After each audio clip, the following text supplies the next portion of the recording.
Hello, আজকে রান্নার recipe share করব। এটা করছি আমি রুই মাছ ভাজা।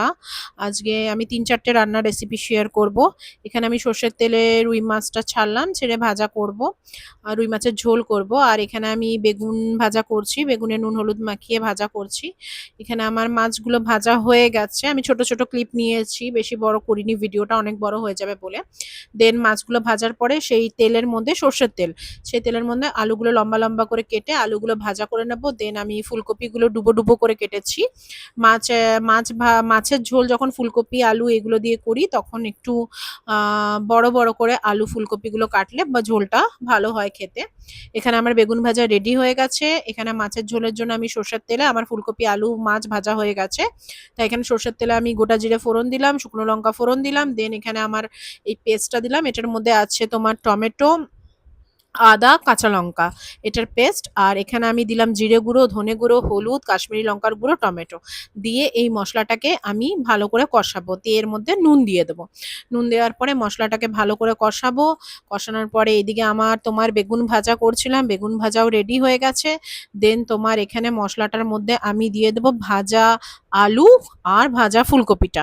দিয়ে এটা অনেকক্ষণ কষাতে হবে, যেহেতু ফুলকপিগুলো আমি সেদ্ধ করিনি, কাঁচা ফুলকপি দিয়েছিলাম, সেজন্য এটা অনেকক্ষণ কষাতে হবে। কষানোর জন্য রেখে দিলাম। এবার এখানে আমি পোস্ত করব, আলু পোস্ত করবো। আচ্ছা, আলু পোস্তটা আমার খুব ডিমান্ডিং, অনেক দিন ধরে অনেকে বলেছে আলু পোস্ত রেসিপি দিতে, আজকে দিলাম, দেখে নিও। তো আলু পোস্তটা আমি ফার্স্টে বেটে নেবো। পোস্ত আমি একটু বেশি নিই, ঠিক আছে, কারণ অল্প পোস্ততে কখনোই পোস্ত ভালো হয় না। এখানে তার জন্য পোস্তটা বেটে নিয়েছি। এখানে নিয়েছি সর্ষের তেল, তার মধ্যে কালো জিরে ফোড়ন দিয়েছি। ফোড়ন দেওয়ার পরে আলুগুলোকে ছোট্ট ছোট্ট পিস করে এরকম করে ভালো করে ভেজে নেব। একদম ভাজা ভাজা হয়ে গেলে এর মধ্যে দেব নুন, নুনটা দিয়ে ভালো করে নেড়ে তার মধ্যে দেব একটু জল। জলটা পরিমাণ মতো দিতে হবে, বেশি জল দেওয়া যাবে না, একদম মাপে মাপে জল দিতে হবে যাতে জলটা টেনে নেয়। তোমরা দেখতে পাচ্ছ আমি কতটা আলুতে কতটা জল দিলাম।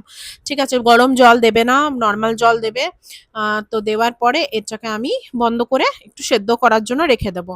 দেন তোমার এদিকে আমি মুগের ডাল করব, ভেজিটেবল মুগের ডাল করেছিলাম, সেই জন্য আমি তোমার গরম প্যানে মুগটা ভেজে নিচ্ছি।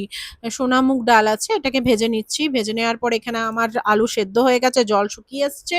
পোস্তটাকে একদম থকথকে করে বাটবো, বেটে নিয়ে পোস্তটা দিলাম। পোস্তটা দিয়ে বেশিক্ষণ পোস্ত কড়াইতে দিয়ে নাড়া যাবে না, তাহলে পোস্তর সেন্ট উড়ে যায়।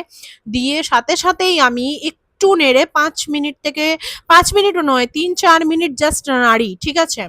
নেড়ে নিয়ে আমি কি করি, পোস্তটার মধ্যে কাঁচা সর্ষের তেল এই যে দিলাম, দিয়ে পুরো বন্ধ করে রেখে দেবো। আমার পোস্ত ডান। এখানে আমার মাছগুলো এই মাছ বলছি, সরি, ফুলকপি আলুগুলো অলমোস্ট সেদ্ধ হয়ে গেছে, সরি, মশলা কষে গেছে। সেই জন্য আমি সেদ্ধ করার জন্য এখানে গরম জল, এটাতে গরম জল দিলাম।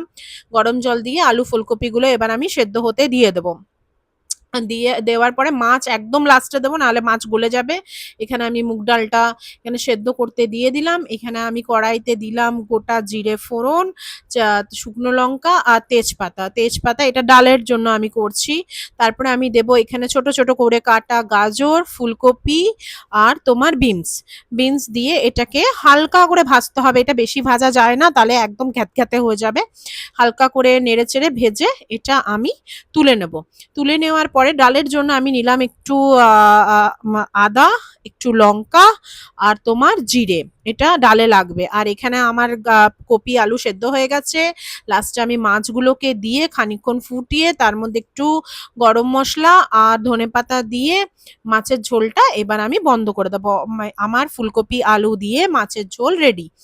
আর এখানে আমার এই মশলাটা, ওই সবজিগুলো তুলে রেখেছি, ওর মধ্যে জিরে, আদা, কাঁচা লঙ্কাটা দিয়ে দিলাম তেলের মধ্যে, সর্ষের তেলের মধ্যে দিয়ে এবার তোমার এটাকে ভালো করে কষাতে হবে। কষাতে কষাতে এখানে আমি সবজিগুলো যেগুলো ভেজে রেখেছিলাম সেগুলোও দিয়ে দিলাম। এটা ডালের জন্য হচ্ছে। এখানে ভালো করে তোমার নাড়িয়ে চাড়িয়ে এবার তোমার ডালটা ওইদিকে সেদ্ধ হচ্ছে। ডালটা যতক্ষণ সেদ্ধ হবে ততক্ষণে এই জিরের টাও কষে যাবে সবজিগুলোর সাথে ভালো করে। কষে যাওয়ার পরে এরপরে যখন ডালটা হয়ে আসবে তখন ডালটা এই যে হয়ে গেছে সেদ্ধ, এবার ডালটা আমি দিয়ে দিলাম কড়াইতে। দেওয়ার পরে ভালো করে নাড়বো। আর আমার কাছে ছিল ফ্রোজেন মটরশুঁটি, মটরশুঁটি তো এখন পাওয়া যায় না, তাই ফ্রোজেন ছিল, আর ফ্রোজেন মটরশুঁটি বলে আমি একদম লাস্টে মটরশুঁটিগুলো দিয়েছি, কারণ ফ্রোজেন মটরশুঁটি একদম লাস্টে দেওয়া উচিত, নাহলে পুরো গলে যাবে। তাই লাস্টে দিয়েছি আমি মটরশুঁটি আর একটু কাজু কিশমিশ, জলে ভালো করে ধুয়ে পরিষ্কার করে আমি কাজু কিশমিশ দিয়েছি, এটা ভাজিনি, কাঁচাই দিয়েছি। দেওয়ার পরে লাস্টে আমি এটা একটু ফুটতে দেবো, ফোটার পরে দেবো একটু গরম মশলা আর ঘি। এটা বেশি ফোটাতে হবে না, কারণ ডাল সেদ্ধ হয়ে গেছে, মশলা রেডি হয়ে গেছে, তাই অল্প একটু রেখে অল্প একটু গরম মশলা লাগবে, বেশি লাগে না। আর 1 চামচ ঘি দিয়েছি। তাহলে আমার এখানে মুগ ডালও রেডি হয়ে গেল তোমার সবজি দিয়ে। আজকে মেনু ছিল তোমার ফুলকপি আলু দিয়ে মাছের ঝোল, আর ছিল বেগুন ভাজা। আচ্ছা, লাস্টে একটু চিনি দিয়েছিলাম মুগ ডালটাতে। হ্যাঁ, মুগ ডালে একটু মিষ্টি দিতে হয়। আজকে লঙ্কা খুব কম ইউজ করেছি, কারণ আমি রান্নাগুলো যার জন্য করেছিলাম আমার কাকিমার জন্য, ও একদম লঙ্কা খায় না। তাই বেগুন ভাজা ছিল, ডাল ছিল, ফুলকপি আলু দিয়ে মাছের ঝোল ছিল, পোস্ত ছিল।